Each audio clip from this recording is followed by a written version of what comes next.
ಇಸ್ಲಾಂ ಇಲ್ಲ ಅಂತೇಳಿ ಆಗಿದೆ ಈ ಹದೀಸಿನ ಸಿದ್ಧಾಂತ. ಅಷ್ಟು ಮಾತ್ರ ಮಹತ್ವವನ್ನ, ಅಷ್ಟು ಮಾತ್ರ ಪ್ರಾಮುಖ್ಯತೆಯನ್ನ ವಿಶುದ್ಧ ಇಸ್ಲಾಂ ಈ ಒಂದು ಸಾಮಾಜಿಕವಾದಂತಹ ಭದ್ರತೆಗೆ ಬೇಕಾಗಿ ಇಸ್ಲಾಂ ಕಲ್ಪಿಸಿಕೊಡ್ತಾ ಇದೆ. ಆ ಕಾರಣಕ್ಕಾಗಿಯಾಗಿದೆ ಇಸ್ಲಾಮಿನ ಕಡೆಗೆ ಜನರು ತಿರುಗಿ ನೋಡುವಂಥದ್ದು.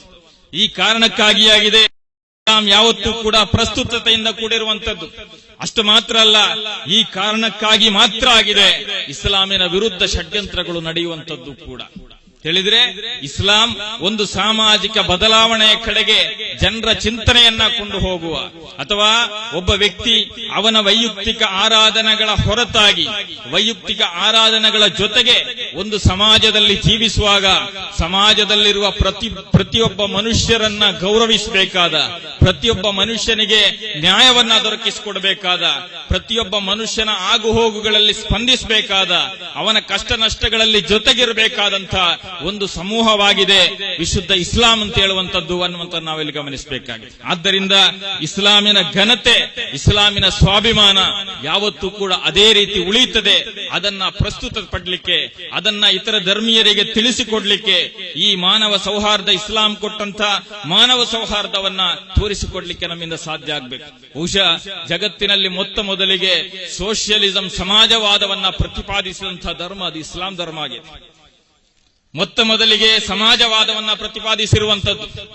ಒಬ್ಬ ಶ್ರೀಮಂತ ಇದ್ರೆ ಆ ಶ್ರೀಮಂತನ ಸಂಪತ್ತಿನ 2.5% ಜಕಾತ್ ಆಗಿ ಅವನು ಕೊಡಬೇಕು.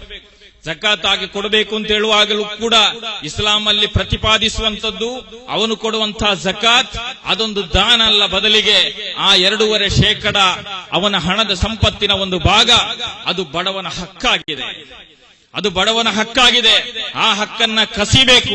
ಅದಕ್ಕಾಗಿ ಅಬೂಬಕರ್ ಸಿದ್ದೀಕ್ ರಲಿಯಲ್ಲಾಹು ಅನ್ಹು ಹೇಳಿದ್ರು, ಯಾರಾದ್ರೂ ಜಕಾತ್ ಕೊಡುವುದಿಲ್ಲ ಅಂತ ಹೇಳಿದ್ರೆ ಅವನ ವಿರುದ್ಧ ನಾವು ಯುದ್ಧ ಮಾಡ್ತೇವೆ ಅಂತ ಹೇಳಿದ್ರೆ ಅದರ ಅರ್ಥ ಏನು ಅಂತ ಹೇಳಿದ್ರೆ ಮೊತ್ತ ಮೊದಲಿಗೆ ಸಮಾಜವಾದವನ್ನ ಜಗತ್ತಿಗೆ ಪರಿಚಯಿಸಿರುವಂತದ್ದು ಇಸ್ಲಾಂ ಧರ್ಮ ಆಗಿದೆ. ಅದರ ನಂತರ ಆಗಿದೆ ಎಲ್ಲಾ ಸಮಾಜವಾದದ ಚಿಂತನೆಗಳು ಕೂಡ ಜಗತ್ತಿನಲ್ಲಿ ಮೊಳಕೆ ಒಡೆದಿರುವಂತದ್ದು. ಆದ್ದರಿಂದ ಸಮಾಜವಾದದ ವಿಷಯದಲ್ಲಿರಬಹುದು, ಸಾಮಾಜಿಕ ನ್ಯಾಯದ ವಿಚಾರದಲ್ಲಿರಬಹುದು, ಸಾಮಾಜಿಕ ಪ್ರತಿಬದ್ಧತೆಯ ವಿಚಾರದಲ್ಲಿರಬಹುದು, ಇಸ್ಲಾಂ ಯಾವತ್ತೂ ಕೂಡ ಒಂದನೇ ಸ್ಥಾನದಲ್ಲಿ ನಿಲ್ತದೆ. ಆ ಕಾರಣಕ್ಕಾಗಿ ಇಸ್ಲಾಮಿಗೆ ಘನತೆ ಇದೆ, ಇಸ್ಲಾಮಿಗೆ ಸ್ವಾಭಿಮಾನ ಇದೆ. ಆದ್ದರಿಂದ ಆ ರೀತಿಯ ಒಂದು ಸಮಾಜವಾಗಿ ನಾವು ಪರಿವರ್ತನೆಗೊಂಡಾಗ ಕುಂತುಂ ಖೈರ ಉಮ್ಮತ್, ನೀವೊಂದು ಉತ್ತಮ ಸಮುದಾಯ ಅಂತೇಳಿ ಕುರ್ಆನ್ ಉಲ್ಲೇಖಿಸಿದಂತಹ ಸಮುದಾಯವಾಗಿ ಬದಲಾಯಿಸಲಿಕ್ಕೆ ನಮ್ಮಿಂದ ಸಾಧ್ಯ ಇದೆ. ಆದರೆ ದುರದೃಷ್ಟವಶಾತ್ ಆ ರೀತಿಯ ಸಮಾಜವಾಗಬೇಕಾದಂತಹ ಮುಸ್ಲಿಂ ಸಮುದಾಯ ನೂರಾರು ಸಮಸ್ಯೆಗಳಲ್ಲಿ, ನೂರಾರು ತೊಂದರೆಗಳಲ್ಲಿ ಸಿಲುಕಿಕೊಂಡಿದೆ ಅನ್ನುವಂಥದ್ದನ್ನು ನಾವು ಒಪ್ಪಿಕೊಳ್ಳಲೇಬೇಕಾಗಿದೆ. ಬಹುಶಃ ಈ ರೀತಿಯ ಕಾರ್ಯಕ್ರಮಗಳ ಮೂಲಕ, ಅದರಲ್ಲೂ ಪ್ರತ್ಯೇಕವಾಗಿ ಸಂಪ್ಯದಂತಹ ಈ ಮೊಹಲ್ಲಾಗಳಲ್ಲಿ ಬಹುಶಃ 19 ವರ್ಷ ಒಂದು ಮಸೀದಿಯಲ್ಲಿ ಒಂದು ಉಸ್ತಾದ್ 19 ವರ್ಷ ನಿರಂತರವಾಗಿ ಇರ್ತಾರೆ ಅಂತ ಹೇಳಿದ್ರೆ ಅದರ ಅರ್ಥ ಆ ಊರಿನಲ್ಲಿ ಉಮರಾಗಳ ಮತ್ತು ಉಲಮಾಗಳ ಜೊತೆಗಿನ ಸಂಬಂಧ ಉತ್ತಮವಾಗಿದೆ ಅನ್ನುವುದರ ಒಂದು ಸೂಚನೆಯಾಗಿದೆ ಅನ್ನುವಂಥದ್ದನ್ನು ನಾವು ತಿಳ್ಕೊಳ್ಳಬೇಕಾಗಿದೆ. ಈ ರೀತಿಯ ಉಲಮಾ ಮತ್ತು ಉಮರಾಗಳ ಜೊತೆ ಸೇರುವಿಕೆಯಿಂದ ಇನ್ನಷ್ಟು ಅಭಿವೃದ್ಧಿಯನ್ನ ನಮ್ಮ ಜಮಾಅತ್ತಿನಲ್ಲಿ, ನಮ್ಮ ಮೊಹಲ್ಲಾಗಳಲ್ಲಿ ನಿರ್ಮಾಣ ಮಾಡಲಿಕ್ಕೆ ಸಾಧ್ಯ ಆಗಬೇಕು. ಯಾಕೆಂತ ಹೇಳಿದ್ರೆ ನಾವು ನೋಡ್ತಾ ಇದ್ದೇವೆ ನಮ್ಮ ಸಮಾಜದಲ್ಲಿರುವಂತಹ ಕೆಲವೊಂದು ನ್ಯೂನ್ಯತೆಗಳನ್ನ. ಏನು ಕುರ್ಆನ್ ಕುಂತುಂ ಖೈರ ಉಮ್ಮತ್ ಅಂತ ಹೇಳಿದಂತಹ ಈ ಸಮುದಾಯದ ಸ್ಥಿತಿ, ಒಂದು ಕಡೆಯಲ್ಲಿ ಯುವಕ ಯುವತಿಯರು ಅಧಾರ್ಮಿಕತೆಯ ಕಡೆಗೆ ಅತ್ಯಂತ ವೇಗವಾಗಿ ಹೆಚ್ಚಾಗಿ ಹೋಗುವಂತಹ ಸನ್ನಿವೇಶದಲ್ಲಿ ನಾವು ಜೀವಿಸ್ತಾ ಇದ್ದೇವೆ. ಇತರ ಧರ್ಮೀಯರು ಇಸ್ಲಾಮನ್ನ ಕಲಿತು ಇಸ್ಲಾಮಿನ ಕಡೆಗೆ ಬರುವಾಗ ಇಸ್ಲಾಂ ಧರ್ಮದ ಅನುಯಾಯಿಗಳು ಅಂತೇಳಿ ಹೇಳಿಕೊಳ್ಳುವಂತಹ ನಮ್ಮಲ್ಲಿ ಆ ಇಸ್ಲಾಮಿನ ಉನ್ನತವಾದಂತಹ ಮೂಲ್ಯಗಳನ್ನ ಕಾಣಲಿಕ್ಕೆ ಸಾಧ್ಯ ಆಗುವುದಿಲ್ಲ. ಜನರು ನಮ್ಮನ್ನ ನೋಡಬೇಕಾದ್ದು, ಇತರ ಧರ್ಮೀಯರು ನಮ್ಮನ್ನ ನೋಡಬೇಕಾದ್ದು ನಮ್ಮ ಕಾರ್ಯಶೈಲಿಯಿಂದ ಮತ್ತು ನಮ್ಮ ಸ್ವಭಾವದಿಂದ ಆಗಿದೆ, ಹೊರತು ನಮ್ಮ ಹೆಸರಿನಿಂದ ಇಸ್ಲಾಂಗೆ ಏನು ಲಾಭ ಆಗ್ಲಿಕ್ಕೆ ಸಾಧ್ಯ ಇಲ್ಲ. ಆದ್ದರಿಂದ ಆ ಸ್ವಭಾವಗಳನ್ನ ಪರಿವರ್ತನೆಗೊಳಿಸಲಿಕ್ಕೆ, ನಮ್ಮ ಯುವಕ ಯುವತಿಯರಲ್ಲಿ ಧಾರ್ಮಿಕ ಪ್ರಜ್ಞೆಯನ್ನ ಮೂಡಿಸಲಿಕ್ಕೆ, ಇಸ್ಲಾಮಿನ ಚೌಕಟ್ಟಿನ ಒಳಗಿನ ಸುಂದರವಾದಂತಹ ಜೀವನವನ್ನ ಅವರ ಜೀವನದಲ್ಲಿ ಅಳವಡಿಸಿಕೊಳ್ಳಲಿಕ್ಕೆ ಅತ್ಯಂತ ವೇಗವಾಗಿ ಹೋಗುತ್ತಾ ಇರುವಂತಹ ಈ ಆಧುನಿಕ ಯುಗದಲ್ಲಿ ಆಧುನಿಕ ತಂತ್ರಜ್ಞಾನಗಳನ್ನ ಬಳಸಿಕೊಂಡು ಇಸ್ಲಾಮಿನಿಂದ ಅತ್ಯಂತ ದೂರವಾಗಿ ಸಂಚರಿಸುವಂತಹ ಈ ಸಂದರ್ಭಗಳಲ್ಲಿ ಅಷ್ಟೇ ವೇಗವಾಗಿ ಇಸ್ಲಾಮಿನ ಕಡೆಗೆ ವಿದ್ಯಾರ್ಥಿಗಳನ್ನ, ಯುವಕ ಯುವತಿಯರನ್ನ ಆಕರ್ಷಣೆ ಮಾಡುವುದರ ಮೂಲಕ ಇಸ್ಲಾಮಿನ ಜೀವಂತ ಸಿದ್ಧಾಂತಗಳನ್ನ, ಇಸ್ಲಾಮಿನ ಉದಾತ್ತವಾದಂತಹ ಆದರ್ಶಗಳನ್ನ ಅವರಿಗೆ ತಿಳಿ ಹೇಳಲಿಕ್ಕೆ ನಾವೆಲ್ಲರೂ ಕೂಡ ಒಂದಾಗಿ ಪ್ರಯತ್ನವನ್ನ ಮಾಡಬೇಕಾಗಿದೆ. ಅದೇ ರೀತಿಯಲ್ಲಿ ನಮ್ಮ ಸಮಾಜದಲ್ಲಿರುವಂತಹ ಕೆಲವೊಂದು ದುಶ್ಚಟಗಳು, ಉದಾಹರಣೆಗೆ ವರದಕ್ಷಿಣೆಯಂತಹ ಕೆಲವು ಪಿಡುಗುಗಳು, ಬಹುಶಃ ನಾವು ನೋಡ್ತಾ ಇದ್ದೇವೆ, ನಮ್ಮ ಸಮಾಜದಲ್ಲಿ ಅತ್ಯಂತ ಶೋಚನೀಯವಾದಂತಹ ಒಂದು ಅವಸ್ಥೆಗೆ ಈ ಸಮುದಾಯ ಹೋಗ್ತಾ ಇದೆ. ನಾವು ಹೇಳಲೇಬೇಕಾದಂತಹ ಕೆಲವು ವಿಷಯಗಳಿವೆ. ಇತ್ತೀಚೆಗೆ ಒಂದು ಮಸೀದಿಯ ಉಸ್ತಾದರ ಬಳಿ ನಾನು ಮಾತನಾಡ್ತಾ ಇರಬೇಕಾದ್ರೆ ಅವರೊಂದು ಸ್ಟೋರಿಯನ್ನ ಹೇಳಿದ್ರು. ಸುಮಾರು 8 ವರ್ಷಗಳಿಂದ ಒಂದು ಮೊಹಲ್ಲಾದಲ್ಲಿ ಉಸ್ತಾದರಾಗಿದ್ದಾರೆ ಅವರು. ಆ ಉಸ್ತಾದ್ ಹೇಳಿದ್ರು, ನನ್ನ ಒಂದು ಅನುಭವವನ್ನ ಹೇಳ್ತಾರೆ. ಒಂದು ದಿನ ಅವರ ಬಳಿಗೆ ಒಂದು ಪೇಪರ್ನೊಂದಿಗೆ, ಒಂದು ಲೆಟರ್ ಹೆಡ್ನೊಂದಿಗೆ ಒಂದು ಮುದುಕನಾದಂತಹ ಸುಮಾರು 65-70 ವರ್ಷ ಪ್ರಾಯ ಇರಬಹುದಾದಂತಹ ಒಬ್ಬ ಮುದುಕ ಒಂದು ಲೆಟರ್ನ ಹಿಡ್ಕೊಂಡು ಬರ್ತಾರೆ. ಲೆಟರ್ನ ಹಿಡ್ಕೊಂಡು ಬಂದು ನನ್ನ ಮಗಳ ಮದುವೆಗೆ ಸಹಾಯ ಮಾಡಬೇಕು ಅಂತೇಳಿ. ಆ ಸಂದರ್ಭದಲ್ಲಿ ಲೆಟರ್ನ ತೆಗೆದು ಉಸ್ತಾದ್ ನೋಡಿದಾಗ ಆ ಲೆಟರ್ ಅಲ್ಲಿ ಮದುವೆಯ ಡೇಟ್ ಬರೆದಿರಲಿಲ್ಲ. ಯಾರಿಗೆ ಮದುವೆ ಮಾಡಿಸಿ ಕೊಡುವುದು ಅಂತ ಹೇಳುವಂತದ್ದು ಕೂಡ ಆ ಲೆಟರ್ ಅಲ್ಲಿ ಉಲ್ಲೇಖ ಮಾಡಿರಲಿಲ್ಲ. ಉಸ್ತಾದ್ ಕೇಳ್ತಾರೆ, ಯಾವಾಗ ಮದುವೆ, ಯಾರೊಟ್ಟಿಗೆ ಮದುವೆ ಮಾಡಿಸ್ತೀರಿ ಅಂತೇಳಿ. ಆಗ ಆ ತಂದೆ ಹೇಳ್ತಾರೆ, ಇನ್ನೂ ಕೂಡ ಫಿಕ್ಸ್ ಆಗ್ಲಿಲ್ಲ. ಆಗ ಅವ್ರು ಹೇಳ್ತಾರೆ, ಇನ್ನೂ ಕೂಡ ಫಿಕ್ಸ್ ಆಗದ ಮದುವೆಗೆ ನೀವು ಹೇಗೆ ಸಹಾಯವನ್ನ, ಹೇಗೆ ನೀವು ಕಲೆಕ್ಷನ್ ಅನ್ನ ಮಾಡ್ತೀರಿ? ಆಗ ಆ ತಂದೆ ಕಣ್ಣೀರು ಸುರಿಸಿ ಹೇಳಿದಂತ ಒಂದು ಘಟನೆಯನ್ನ ಹೇಳ್ತಾರೆ. ಯಾಕೆ ನಾನು ಮೊದಲೇ ಮದುವೆ ಫಿಕ್ಸ್ ಆಗುವುದಕ್ಕಿಂತ ಮುಂಚೆ ಈ ಕಲೆಕ್ಷನ್ ಯಾಕೆ ಮಾಡ್ತಾ ಇದ್ದಾನೆ ಅಂತ ಹೇಳಿದ್ರೆ, ನನ್ನ ಮಕ್ಕಳ ಪೈಕಿ ಹಿರಿಯ ಮಗಳಿಗೆ ನಾನು ಮದುವೆಗೆ ಬೇಕಾಗಿ ಬಹಳಷ್ಟು ಆಲೋಚನೆಗಳನ್ನ ತಂದಿದ್ದೆ. ನನ್ನ ಮನೆಗೆ ಬಹಳಷ್ಟು ಆಲೋಚನೆಗಳು ಬಂದು ಮನೆಯ ವರಾಂಡದಲ್ಲಿ ಕುಳಿತುಕೊಂಡು ಹೆಣ್ಣನ್ನ ನೋಡಿದ ನಂತರ, ಹೆಣ್ಣೆಲ್ಲ ಇಷ್ಟಪಟ್ಟ ನಂತರ ಮದುವೆಯ ಬಗ್ಗೆ ಮಾತನಾಡುವಾಗ ನನ್ನ ಹಿರಿಯ ಮಗಳು ಮನೆಯ ಒಳಗಡೆ ಇದ್ದಂತಹ ಸಂದರ್ಭದಲ್ಲಿ ವರಾಂಡದಲ್ಲಿ ಕುಳಿತು ಸುಮಾರು 20ಕ್ಕಿಂತಲೂ ಹೆಚ್ಚು ಫ್ಯಾಮಿಲಿಗಳು, ಕುಟುಂಬದವರು ಬಂದು ನಮ್ಮೊಟ್ಟಿಗೆ ಮಾತನಾಡಿದ್ರು. ಮಾತಾಡಿ ಕೊನೆಗೆ ಅವರು ಕೊಟ್ಟಂತಹ ಡಿಮ್ಯಾಂಡ್ ಅನ್ನ ಪೂರೈಸಲಿಕ್ಕೆ ಸಾಧ್ಯ ಆಗದೆ ಈ ಬಂದಂತಹ ಎಲ್ಲ ಆಲೋಚನೆಗಳನ್ನು ಕೂಡ ನಾನು ಬೇಡ ಅಂತ ಹೇಳಿಟ್ಟೆ. ಆದ್ರೆ ಒಂದು ದಿನ ದುರದೃಷ್ಟವಶಾತ್ ನನ್ನ ಮನೆಯ ಕಿಚನ್ ರೂಮ್ ಅಲ್ಲಿ ಒಂದು ಬ್ಲಾಸ್ಟ್ ಆಗ್ತದೆ. ಗ್ಯಾಸ್ ಸಿಲಿಂಡರ್ ಬ್ಲಾಸ್ಟ್ ಆಗ್ತದೆ.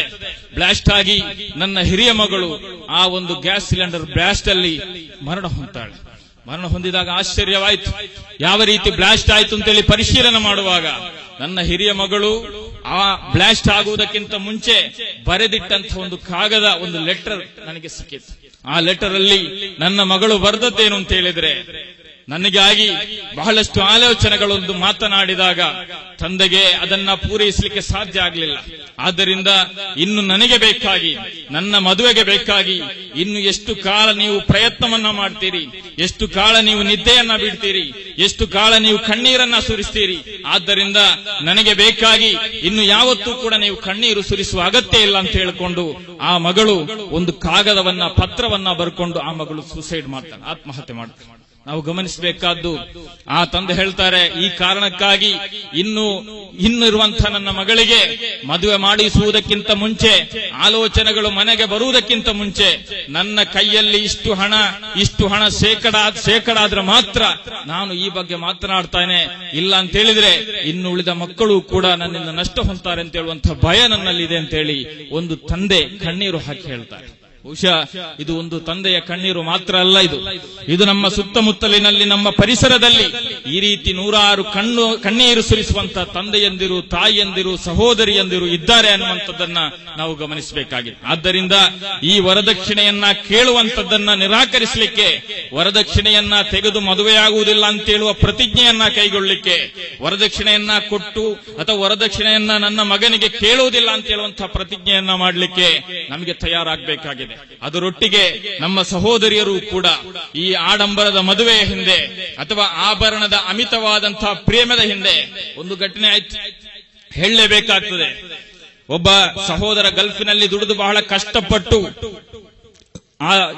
ಕಷ್ಟಪಟ್ಟು ತನ್ನ ತಂಗಿಗೆ ಒಂದು ಆಲೋಚನೆಯನ್ನ ತರ್ತಾರೆ. ಆಲೋಚನೆಯನ್ನೇ ಸ್ವತಃ ತಮ್ಮನೆ ಮಾತನಾಡಿ ಅಥವಾ ಅಣ್ಣ ಮಾತನಾಡಿ ಆಲೋಚನೆ ತರ್ತಾನೆ. ಮೊದಲಿಗೆ ಹೇಳ್ತಾರೆ, ನಮ್ಗೆ ಯಾವುದೇ ಡಿಮ್ಯಾಂಡ್ ಇಲ್ಲ ಅಂತೇಳಿ. ಡಿಮ್ಯಾಂಡ್ ಇಲ್ಲ ಅಂತ ಹೇಳುವ ಕಾರಣಕ್ಕಾಗಿ ಕಷ್ಟಪಟ್ಟು ಗಲ್ಫಲ್ಲಿ ದುಡಿಯುವಂತಹ ಈ ತಮ್ಮ ತನ್ನ ತಂಗಿಗೆ ಬೇಕಾಗಿ ಕಷ್ಟಪಟ್ಟು 10 ಪವನ್ ಸ್ವರ್ಣವನ್ನ ತೆಗಿಬೇಕು ಅಂತ ಹೇಳುವ ತೀರ್ಮಾನಕ್ಕೆ ಬರ್ತಾನೆ. ಮೊದಲಿಗೆ ಯಾವುದೇ ಡಿಮಾಂಡ್ ಬೇಡ ಅಂತ ಹೇಳಿದಂತಹ ವರನ ಕಡೆಯಿಂದ ಮದುವೆಗಿಂತ 1 ವಾರ ಮುಂಚೆ ಒಂದು ಫೋನ್ ಕಾಲ್ ಬರ್ತದೆ, ನಮಗೆ 20 ಪವನ್ ಹಾಕ್ಲೇಬೇಕು ಅಂತ. ಆಗ ಇವನಿಗೆ ದ್ವೇಷ ಬಂತು. ಮೊದಲಿಗೆ ಮಾತನಾಡುವಾಗ ಯಾವುದೇ ಡಿಮ್ಯಾಂಡ್ ಇಲ್ಲದೆ, ಯಾವುದೇ ರೀತಿಯ ಸ್ವರ್ಣವಾಗ್ಲಿ ಹಣವಾಗ್ಲಿ ನನಗೆ ಬೇಡ ಅಂತ ಹೇಳಿದಂತ ಈ ವರನ ಕಡೆಯವರು ಏಕಾಏಕಿ ಈ ರೀತಿ ಯಾಕೆ ಹೇಳಿದ್ರು ಅಂತೇಳಿ ಬಹಳ ದ್ವೇಷ ಪಟ್ಟುಕೊಂಡು ಅವರ ಮನೆಗೆ ಹೋಗಿ ಮಾತುಕತೆ ನಡೆಸುವಾಗ ಅವರು ಹೇಳಿದಂತಹ ಒಂದು ವಾಸ್ತವ ಏನು ಅಂತ ಹೇಳಿದರೆ, ಈ 20 ಪವನ್ ನನಗೆ ಬೇಕಾಗಿ ಅಲ್ಲ, ಬದಲಿಗೆ ನನ್ನ ಸಹೋದರಿ ನನ್ನ ಹತ್ರ ಫೋನ್ ನಲ್ಲಿ ಮಾತನಾಡುವಾಗ 20 ಪವನ್ ನನ್ನ ಅಕ್ಕನಿಗೆ ಹಾಕಿದ್ದಾರೆ, ಆದ್ದರಿಂದ 20 ಪವನ್ ನನಗೂ ಕೂಡ ಬೇಕು ಅಂತೇಳಿ ಸಹೋದರಿಯರ ಕಡೆಯಿಂದ ಆ ಕಡೆ ಫೋನ್ ಹೋಗುವ ದುರಂತ ಈ ಸಮಾಜದಲ್ಲಿ ನಡೀತಾ ಇದೆ. ಆದ್ದರಿಂದ ನನ್ನ ಸಹೋದರಿಯರು ಈ ಕಡೆ ಚಿಂತನೆಯನ್ನು ನಡೆಸಬೇಕಾಗಿದೆ. ನಿಮ್ಮ ತಂದೆಯಂದಿರು, ನಿಮ್ಮ ಸಹೋದರರು ಕಷ್ಟಪಡುವ, ಬಹಳಷ್ಟು ಕಣ್ಣೀರು ಹಾಕಿ ದುಡಿದು ಕಷ್ಟಪಟ್ಟಾಗಿರುತ್ತದೆ, ನಿಮಗೆ ಆಲೋಚನೆಗಳನ್ನ ತರುವಂತದ್ದು ಅನ್ನುವಂತಹ ಚಿಂತನೆಗಳು ನಿಮ್ಮ ಮನಸ್ಸಿನಲ್ಲಿ ಇರಬೇಕಾಗಿದೆ. ಆದ್ದರಿಂದ ಈ ರೀತಿಯ ಸಮಾಜದಲ್ಲಿರುವಂತಹ ಕೆಟ್ಟ ಕೃತ್ಯಗಳನ್ನ, ಸಮಾಜವನ್ನ ಕಾಡುತ್ತಾ ಇರುವಂತಹ ಈ ರೀತಿಯ ಸಮಸ್ಯೆಗಳನ್ನ ಹೋಗಲಾಡಿಸಲಿಕ್ಕೆ ನಮ್ಮ ಯುವಕರು, ಯುವತಿಯರು, ತಂದೆಯಂದಿರು, ತಾಯಂದಿರು, ಸಹೋದರಿಯರು, ವಿದ್ಯಾರ್ಥಿಗಳು, ಉಲಮಾಗಳು ಎಲ್ಲರೂ ಕೂಡ ಒಟ್ಟು ಸೇರಿದರೆ ಮಾತ್ರ ಈ ಸಮಸ್ಯೆಯಿಂದ ಪರಿಹಾರಗೊಂಡಲಿಕ್ಕೆ, ಈ ಸಮಾಜವನ್ನ ಉನ್ನತವಾದಂತಹ ಒಂದು ಸಮಾಜವಾಗಿ ಪರಿವರ್ತಿಸಲಿಕ್ಕೆ ಸಾಧ್ಯ ಇದೆ. ಆದ್ದರಿಂದ ಇಲ್ಲಿ ಸೇರಿರುವಂತಹ ನನ್ನ ಎಲ್ಲ ಆತ್ಮೀಯ ಸಹೋದರ ಸಹೋದರಿಯರು, ನನ್ನ ಯುವಕ ಮಿತ್ರರು, ನನ್ನ ಎಲ್ಲ ಹಿರಿಯರು ಕೂಡ ಈ ದಿಕ್ಕಿನಲ್ಲಿ ಚಿಂತನೆಯನ್ನು ನಡೆಸಬೇಕಾಗಿದೆ. ಯಾಕೆ ಅಂತ ಹೇಳಿದ್ರೆ, ಬಹಳ ಕ್ಷಣಿಕವಾದಂತಹ ಒಂದು ಇಹಲೋಕದಲ್ಲಿ ನಾವು ಜೀವನವನ್ನ ನಡೆಸ್ತಾ ಇದ್ದೇವೆ. ವಾಸ್ತವದಲ್ಲಿ ಈ ಇಹಲೋಕ ಅಲ್ಲಾಹನ ಪರೀಕ್ಷೆಯ ಕಾಲಘಟ್ಟ ಆಗಿದೆ. ಪ್ರವಾದಿ ಸಲ್ಲಲ್ಲಾಹು ಅಲೈಹಿ ವಸಲ್ಲಂ ಹೇಳಿದ್ರು, ಇದೊಂದು ವಿಶ್ರಾಂತಿಯ ಸ್ಥಳ ಆಗಿದೆ. ನಾವು ವಾಸ್ತವದಲ್ಲಿ ಸ್ವರ್ಗದಿಂದ ಬಂದವರು, ಇನ್ನು ಮರಳಿ ಸ್ವರ್ಗಕ್ಕೆ ಹೋಗಬೇಕಾದವರು. ಆದರೆ ಅದರ ಮಧ್ಯೆ ಇರುವಂತಹ ಈ ಒಂದು ಟೆಸ್ಟ್ ಪೀರಿಯಡ್ ಅಲ್ಲಿ, ಈ ಒಂದು ಪರೀಕ್ಷೆಯ ಕಾಲಘಟ್ಟದಲ್ಲಿ ಸ್ವರ್ಗಕ್ಕಾಗಿ ಕೆಲಸ ಮಾಡಲಿಕ್ಕೆ, ಆ ಸ್ವರ್ಗವನ್ನು ಮಾತ್ರ ನಿರೀಕ್ಷೆ ಮಾಡಿಕೊಂಡು ಈ ಲೋಕದಲ್ಲಿ ಜೀವನವನ್ನು ನಡೆಸಲಿಕ್ಕೆ ಸಾಧ್ಯ ಆಗಬೇಕು. ಕ್ಷಣಿಕವಾದ ಜೀವನದಲ್ಲಿ ನಮ್ಮ ಮನಸ್ಸಿನಲ್ಲಿ ಬರುವಂತಹ ಕೆಲವೊಂದು ಆಶೆಗಳು, ಅಮಿತವಾದಂತಹ ಚಿಂತನೆಗಳು, ದುರಾಲೋಚನೆಗಳು, ಆಡಂಬರಗಳು, ಇದೆಲ್ಲವನ್ನು ಕೂಡ ಬದಿಗೆ ಸರಿಸಿ ಅಲ್ಲಾಹನಿಗೆ ಬೇಕಾಗಿ ಜೀವಿಸಲಿಕ್ಕೆ, ಅಲ್ಲಾಹನ ಪ್ರೀತಿಗೆ ಬೇಕಾಗಿ ಜೀವಿಸಲಿಕ್ಕೆ, ಅವನ ಸ್ವರ್ಗಕ್ಕಾಗಿ ಜೀವಿಸಲಿಕ್ಕೆ ನಾವು ಪ್ರಯತ್ನವನ್ನ ಮಾಡಬೇಕಾಗಿದೆ. ಅಲ್ಲಾಹನು ಅದಕ್ಕೆ ತೌಫೀಕನ್ನು ನೀಡಿ ಅನುಗ್ರಹಿಸಲಿ. ಬಹುಶಃ ಸಮಯ ಸ್ವಲ್ಪ ಜಾಸ್ತಿ ತೆಗೆದದ್ದಕ್ಕೆ ನಿಮ್ಮೆಲ್ಲರಲ್ಲೂ ಕೂಡ ಕ್ಷಮೆಯನ್ನ ಈ ಸಂದರ್ಭದಲ್ಲಿ ಕೇಳಿಕೊಳ್ಳುತ್ತಾ, ಇನ್ನು ಮುಂದೆ ಬಹುಮಾನ್ಯರಾದ ಉಸ್ತಾದ್ ಹಮೀದ್ ದಾರಿಮಿಯವರ ಬಹಳ ಪ್ರೌಢ ಗಂಭೀರವಾದಂತಹ ಪ್ರಭಾಷಣ ನಡೆಯಲಿಕ್ಕಿದೆ. ಎಲ್ಲರೂ ಕೂಡ ಆ ಭಾಷಣವನ್ನ ಕೇಳಬೇಕು. ಬಹುಶಃ ನಮಾಜಿನ ವಿಷಯವಾಗಿ, ವಾಸ್ತವದಲ್ಲಿ ಸ್ವರ್ಗಕ್ಕೆ ಹೋಗಬೇಕಾದ್ರೆ ಅಲ್ ಜನ್ನತ್ ಅಸ್ಸಲಾತು ಮಿಫ್ತಾಹುಲ್ ಜನ್ನ ಅಂತೇಳಿ ಪ್ರವಾದಿ ಸಲ್ಲಲ್ಲಾಹು ಅಲೈಹಿ ವಸಲ್ಲಂ ಹೇಳಿದ್ರು. ಸ್ವರ್ಗಕ್ಕೆ ಹೋಗುವಂತಹ ಕೀಲಿಕೈ, ಬೀಗದ ಕೈ ಅದು ನಮಾಜ್ ಆಗಿದೆ. ತಿಳಿದ್ರೆ ನಮಾಜ್ ಇಲ್ಲದೆ ಸ್ವರ್ಗಕ್ಕೆ ಹೋಗಲಿಕ್ಕೆ ಸಾಧ್ಯ ಇಲ್ಲ. ಆದ್ದರಿಂದ ಒಬ್ಬ ವಿಶ್ವಾಸಿಯ ಅತ್ಯಂತ ಮೂಲಭೂತವಾದಂತಹ ಒಂದು ಕರ್ಮವಾಗಿದೆ ನಮಾಜ್.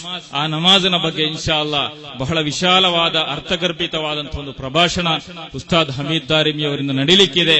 ಆ ಪ್ರಭಾಷಣವನ್ನ ಎಲ್ಲರೂ ಕೂಡ ಆಲಿಸಿದ ನಂತರ ಮಾತ್ರ ಇಲ್ಲಿಂದ ಹೋಗಬೇಕು ಅಂತ ಹೇಳುವಂತಹ ಒಂದು ವಿನಂತಿಯನ್ನ ಈ ಸಂದರ್ಭದಲ್ಲಿ ಮಾಡಿಕೊಳ್ಳುತ್ತಾ, ನನಗೆ ಕೆಲವೊಂದು ಅನಿವಾರ್ಯ ಕಾರಣ ಇರುವುದರಿಂದಾಗಿ ಸ್ವಲ್ಪ ಸಮಯದ ನಂತರ ನಾನು ಈ ವೇದಿಕೆಯನ್ನ ಬಿಟ್ಟು ಹೋಗ್ತಾ ಇದ್ದೇನೆ ಅಂತ ಹೇಳುವಂತಹ ವಿಷಯವನ್ನ ಹೇಳಿಕೊಳ್ಳುತ್ತಾ, ನನಗೆ ಬೇಕಾಗಿ ನೀವೆಲ್ಲರೂ ಕೂಡ ನಿಮ್ಮ ಪ್ರಾರ್ಥನೆಯಲ್ಲಿ ನನ್ನನ್ನು ಸೇರಿಸಬೇಕು ಅಂತ ಹೇಳುವಂತಹ ಮನವಿಯೊಂದಿಗೆ ಅವಕಾಶವನ್ನ ಮಾಡಿಕೊಟ್ಟ ಸಂಘಟಕರಿಗೆ ಕೃತಜ್ಞತೆಯನ್ನ ಹೇಳುತ್ತಾ ನನ್ನ ಒಂದೆರಡು ಮಾತಿಗೆ ವಿರಾಮ ಆಗ್ತಾ ಇದ್ದೇನೆ. ವಾಖಿರು ದಅವಾನಾ ಅನಿಲ್ ಹಮ್ದುಲಿಲ್ಲಾಹಿ ರಬ್ಬಿಲ್ ಆಲಮೀನ್. ಅಸ್ಸಲಾಮು ಅಲೈಕುಂ ವರಹಮತುಲ್ಲಾಹಿ ವಬರಕಾತುಹು.